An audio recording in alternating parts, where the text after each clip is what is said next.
"We're not bringing the kids to see you. Hospitals are traumatizing." She said it so casually, like she was turning down brunch. It took me a second to realize I was still alive, still conscious, still clinging to the edge of recovery when my son's wife, Madison, said those words over speakerphone. Then I heard my son's voice, Eric, in the background. "Yeah, Mom, we just think it's better this way. They'll remember you how you were." How I was. I looked down at my body, barely functioning. A feeding tube, a line in my neck, a scar still fresh across my abdomen, and machines beeping like background noise to the shattering of my heart. I couldn't speak. Not because I didn't want to, but because the anesthesia hadn't worn off completely. My jaw was slack, my body weak, but I heard every word, and they knew that. "My name is Lorraine, and from wherever you're watching this, stay with me. Have you ever been treated like a memory before you were even gone?" The phone call ended without a goodbye. I blinked, slow and heavy, unable to process the cold finality in my own son's voice. I wasn't even asking for much. I didn't expect balloons or a prayer circle. Just to see my grandkids. Just to feel like my life was still real to someone outside these four walls. The nurse came in right as the tears rolled silently. She didn't ask what happened. She just wiped them gently and whispered, "They don't deserve you."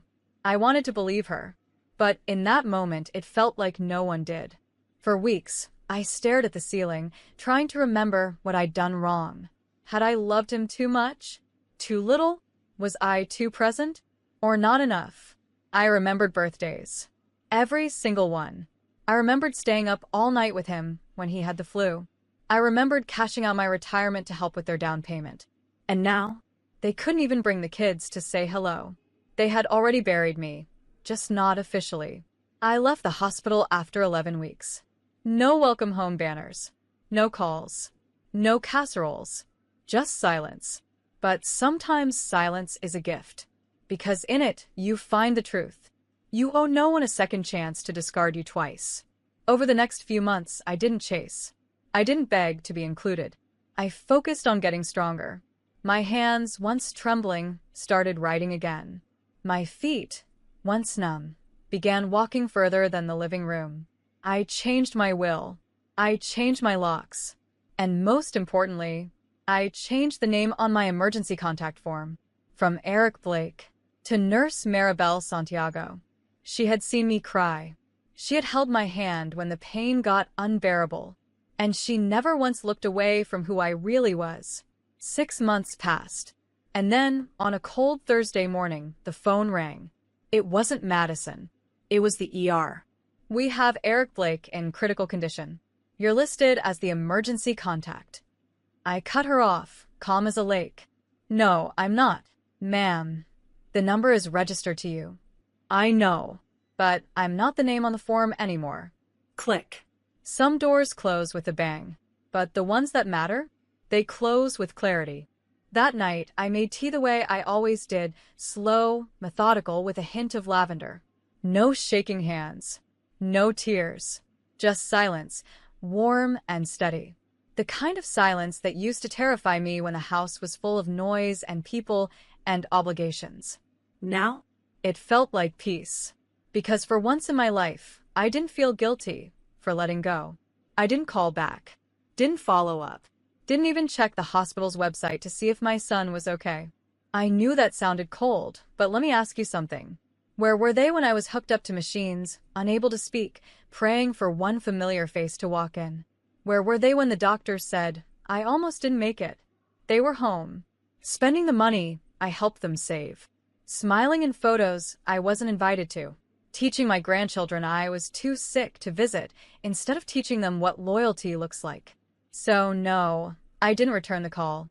I went for a walk, and as the wind hit my face, I felt alive in a way I hadn't in years.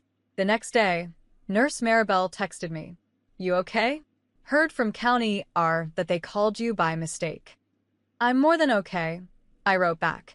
"I'm free." 2 days later, the knock came. I opened the door, and there stood Madison. No makeup, eyes red, clothes wrinkled like she'd slept in the car. She didn't even say hello. He's in surgery again, she blurted.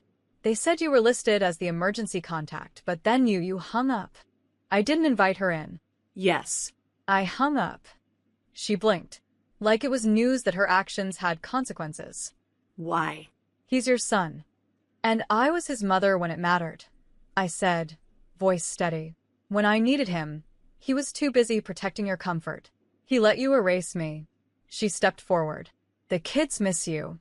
I smiled, but not the kind that welcomes. No. They miss the benefits. She stood there, stunned. So I continued. I paid for the violin lessons, the summer camps. I mailed birthday gifts I never got thank yous for. You cashed the checks, Madison. You just never remembered who signed them. We thought. No. You decided. You decided that a hospital room was too much for your children, but you had no issue letting me cook Easter dinner on pain meds 6 months earlier. She looked down. The silence grew thick between us. Then I asked her the one thing I never thought I would. Why did you hate me so much? She didn't deny it. Didn't even try. Because you always made him look small. You were the strong one. He never knew how to be a man around you. I stood there, stunned, then laughed. Not loud, just one breath. I made him look small by surviving?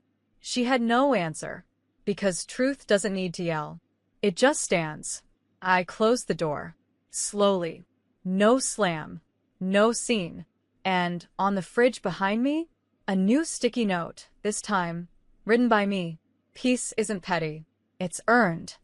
That was the last time she came to my door. Because eventually people learn. The ones they thought would always be there are the ones they should have never tested. The first time I walked back into the community center after my recovery, I half expected people to stare, to whisper, to pity. But instead, I got applause. Not loud, not performative, just quiet nods, soft claps, and hands over hearts. Mrs. Jefferson, who ran the food pantry, gave me a long hug. You're back, she whispered. We didn't think you'd make it. But look at you, walking like the wind didn't even touch you. I smiled. The wind hit hard. I just didn't fall. I had volunteered there for years, before the surgery, before the betrayal, before the silence that tried to convince me I was disposable. But now I was back. Not to escape my pain. To build something out of it. I started hosting quiet meetups for women like me, older women who had given everything to their families and gotten nothing back, but polite neglect. We called it the second circle. Because that's what we were, not the first call, not the first choice, but the ones who still showed up when everyone else vanished. One Tuesday, a woman named Bernice stood up. She'd been a nurse for 30 years, raised 4 kids, now lived alone on cat food and pension dust. They visit when they want something, and when I say no, suddenly they need space. I gave birth to space. The whole room laughed, but under it, we all knew the ache. We didn't need revenge. We needed restoration, and I was starting to feel it. In my bones. In my mornings. In the way I no longer reached for my phone hoping my son had texted. Because I had stopped needing crumbs. But the universe? It has a way of circling back. A month later, I got another call from the hospital. But this time, it wasn't from them. It was a nurse I knew. One who'd seen me during my stay. Lorraine, I know you're not on the contact list anymore, but your son's kids are here. Yar. Madison left them in the waiting room and disappeared. What happened?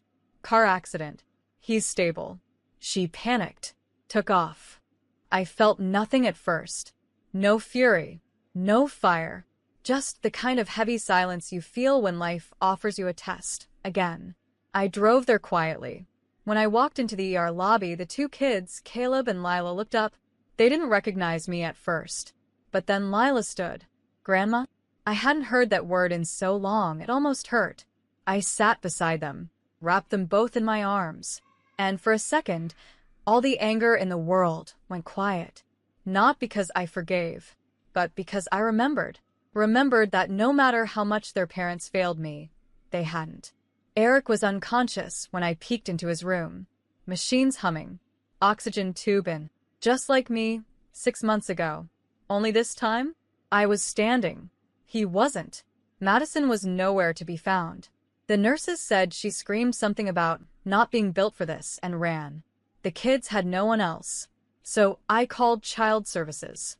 I explained everything calmly, clearly, with dates and documents and the emergency contact history to back it up. They asked if I was willing to take the children temporarily. Not temporarily, I said. I'll do it right.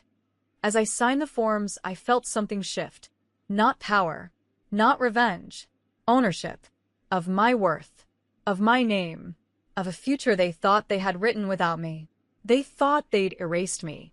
But I wasn't gone. I was just recovering. And now, I was writing the next chapter, with my own pen. 2 toothbrushes, a SpongeBob nightlight, one worn teddy bear, missing an eye. That's what the kids arrived with. No coats, no school supplies, no apology. Just fear in their little eyes and a silent question I could feel before they spoke it. Are we safe now? I nodded. You're home. Not the house they left. Not the cold, white walls of the hospital. Not the mess Madison ran from. Here. With me. They were home. I had no intention of raising children again in my 60s. My knees ached on cold mornings. My hands weren't as quick. But that night, I reheated leftover soup, tucked them in, and read stories I hadn't opened in decades. Lila fell asleep mid-sentence, hand curled around mine. Caleb didn't speak much, but before he closed his eyes, he whispered, I didn't want to leave you, Grandma. Mommy said you were too sad. Too sad? no. I was too aware, too awake to their manipulations, too steady to be shattered twice. The next morning, I did what I always do when the world tries to fold me. I stood taller. We went to the store, bought clothes that fit, school shoes, notebooks with their favorite cartoon characters, snacks that didn't expire 6 months ago. And when the school counselor called to ask if I was capable of full guardianship, I sent over bank statements, a notarized document, and a sharply worded letter from my lawyer. I wasn't deemed unfit when I was paying for their private preschool and dance lessons. Don't try now. They didn't ask again. On the 3rd day, the hospital called. Eric had woken up. He's asking for you. I stared at the phone. My hands didn't tremble. Tell him I hope he recovers fully, but I'm not coming. Would you like to leave a message? I paused. Yes. I cleared my throat. Tell him the kids are safe. And tell him I signed the custody forms this time. Click. That night, Lila and I were brushing our teeth together when she asked, Is Daddy mad at you? I looked in the mirror, at my own face, the same one that raised a boy who turned cold, the same eyes that watched him disappear when I needed warmth most. I don't think he knows how to be mad at the right people, I said, but maybe one day he'll learn. She rinsed her mouth and said, He should be mad at Mommy. She threw away my birthday card from you. I froze. What? I saw it in the trash. The one with the butterfly sticker. You always do that. I did. Every single year. And every single year, they told me. It probably got lost in the mail. Now I knew the truth. I waited until they slept. Then I opened my box of keepsakes. Letters returned unopened. Photos never acknowledged. Little signs I had ignored for years, calling it miscommunication, bad timing, anything but what it truly was. Erasure. So I lit a candle. Not to mourn. To mark it. The night I stopped chasing love from people who only knew how to take. The night I stopped trying to remind them who I was. Because from now on, I'd let my presence remind them. Let my protection of those kids remind them. Let my joy, my unshaken, unapologetic joy remind them. I wasn't just surviving anymore. I was building something they never expected. A life that didn't need their permission. A week after I took full custody of the kids, an envelope arrived. Hand-delivered. Cream-colored. Embossed. Gold lettering. I thought it was spam, some catalog or fundraiser. But when I opened it, my breath caught. It was a formal invitation to Madison's baby shower. Hosted at a country club, I had once helped them join with a temporary loan they never paid back. There was no personal note. No, we'd love to see you. Just a line at the bottom. Registry link included. Diapers preferred. I blinked. Not from pain. from disbelief. That night, I made a decision. Not petty, not impulsive, just accurate. I pulled out my calendar and marked a date. Not for the shower, for something else. Over the next few weeks, I planned something behind the scenes.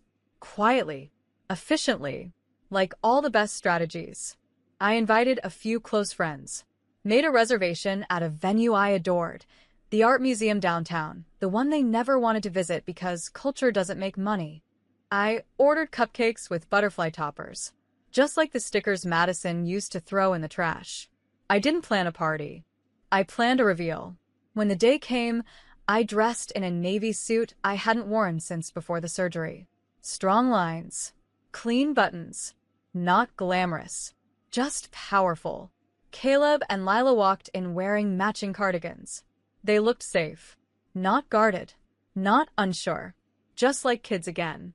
The room had photographers, local press, a few city officials. Why? Because that week, I had officially launched the Second Circle Foundation for women over 55 who had been financially used, emotionally neglected, or abandoned by their adult children. We provided legal aid, housing, mental health resources, and free childcare, because guess who always gets stuck raising the next generation? At the podium, I cleared my throat and said, some of us were told we were too old, too emotional, too irrelevant. But we were never too late. We were simply on time for something different. And to the ones who left us behind, may you remember, one day, that the woman you dismissed is the reason your children still have a soft place to land. People clapped. Lila clapped loudest. Madison found out 2 days later. How? The press release. The full-page article in the Sunday paper. Headline: ICU survivor builds network for forgotten mothers. Her text came fast. Wow. You really made yourself the victim, huh? I didn't reply. Then another. Eric wants to see the kids. You don't get to cut us out. This time, I answered. You cut yourselves out. I just stopped handing you scissors. The next morning, I received an email from a lawyer. Eric had filed for partial custody. Not for love, for control. He wanted to reassert himself now that I had built something solid. Now that my name was back in the public eye, and not as a sick old woman, but as a leader. What he didn't know. I had receipts, years of negligence, messages, witness statements, a signed affidavit from my doctor confirming I had no visitors during recovery. And more than that, I had time. I wasn't weak anymore. I wasn't alone. I sat with my attorney, calmly sipping lemon water, while we built a case that would make it impossible for him to reclaim what he willingly gave up. Do you want to crush them? She asked. No, I said. I just wanted on record that I stood, and they didn't.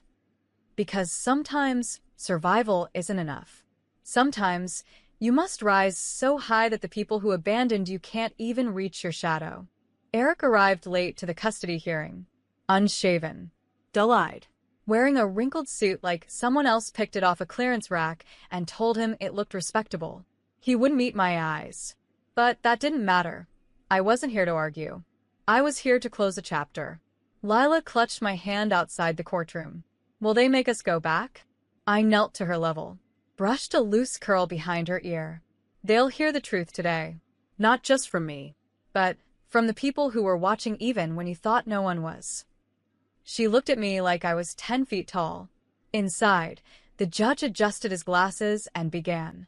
Eric's lawyer tried to paint a narrative, emotional decisions, temporary stress, a father eager to reconnect. But when it was my turn, I didn't raise my voice. I just submitted the documents. The emergency contact form signed months before. The proof Madison fled the ER, leaving minors unattended. The school counselor's note about neglect. And finally, a video. Lila's birthday. Last year. The one where Madison laughed off her request to call Grandma. Lila had recorded it. She's not coming. She never does, Madison said with a shrug. Grandma lives in the past. Then the video showed Lila quietly opening the card I'd sent. The one with the butterfly sticker. The one Madison ripped up 5 seconds later. The judge's eyes hardened. That was not the behavior of someone with a child's best interests at heart. Eric tried to speak. choked up, looked at me like I was the traitor. But I stayed calm. You weren't absent because you were sick or struggling. You were absent because you chose not to show up over and over. That's not parenting. That's pattern. He said nothing, because truth doesn't beg to be heard. It stands. The final ruling was short. Full permanent guardianship awarded to Lorraine Green. Visitation only with court approval and professional supervision. Case closed. Case closed.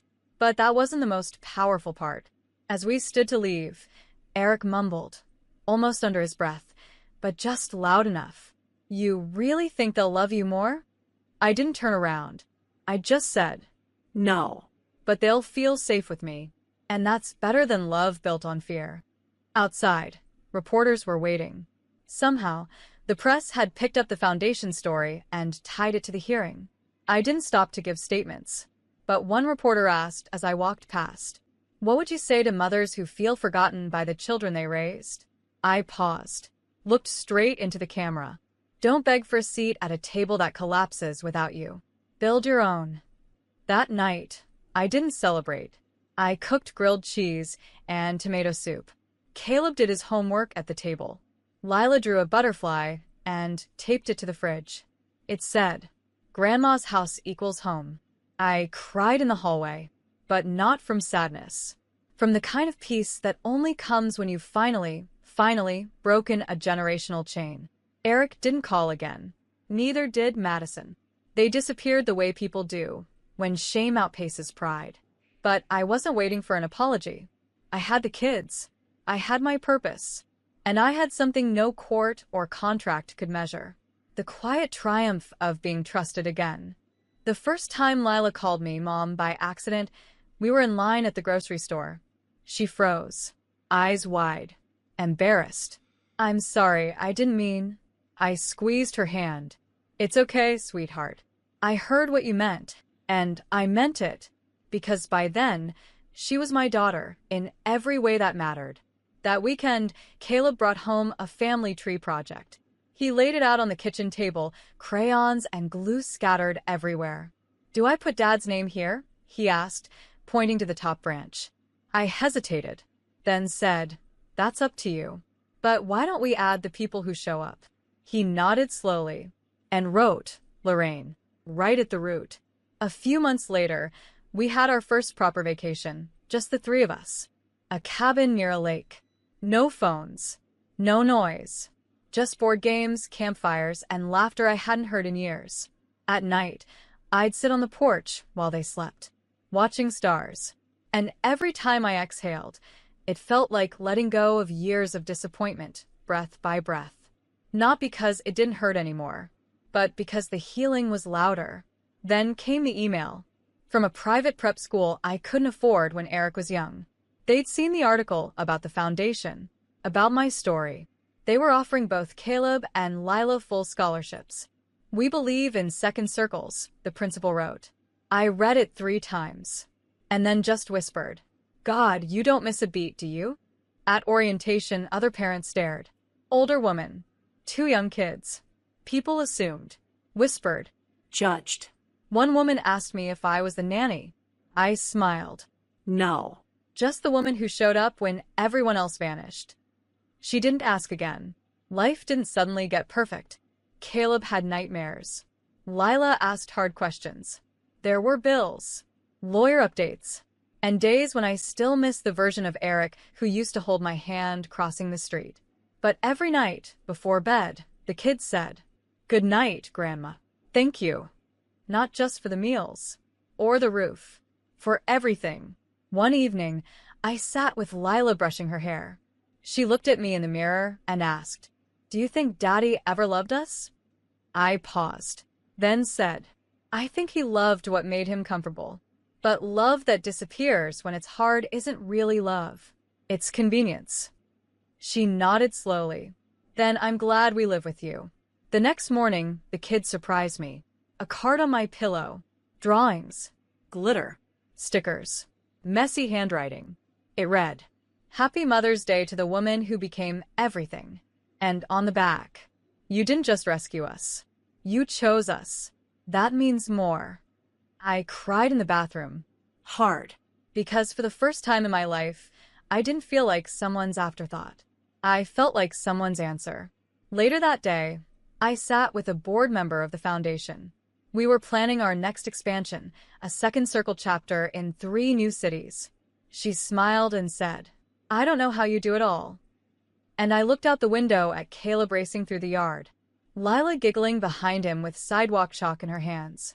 Then I said, "Because once I was alone in a hospital bed, forgotten.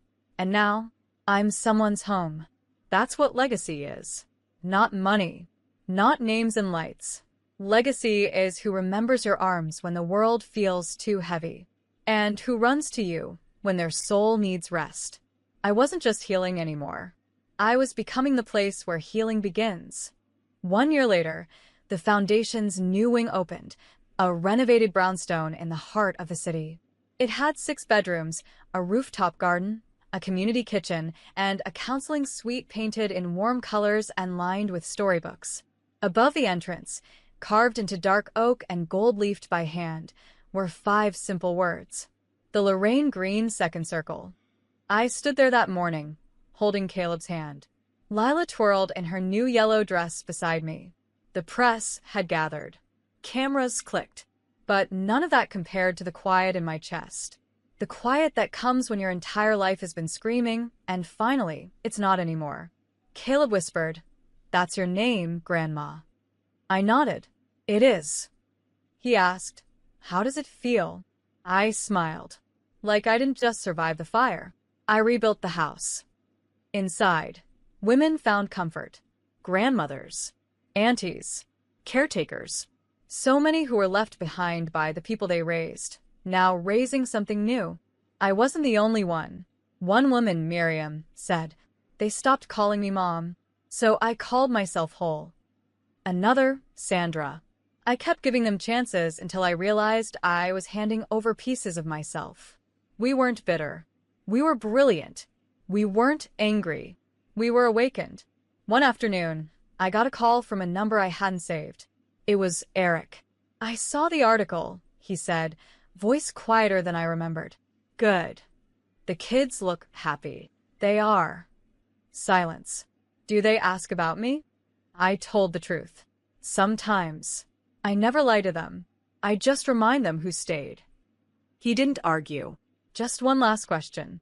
Is there any space left for me?" I took a breath and said, "Not at this table.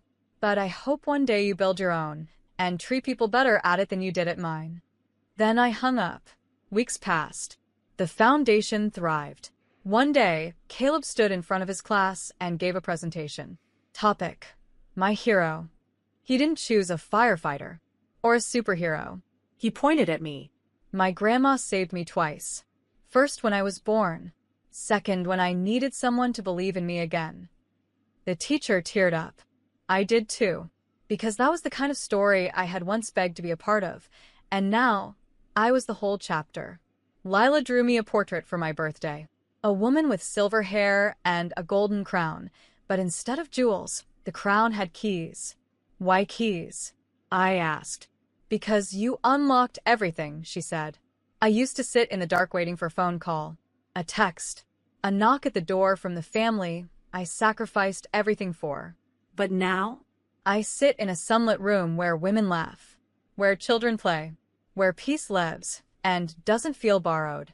They once left me in silence, forgotten in a sterile hospital, erased from the pages I helped write. But I rose. I redefined what family meant. And now, when people walk through those doors, they don't see a victim. They see a woman who refused to disappear. A woman who wrote her own ending and made it a beginning for others.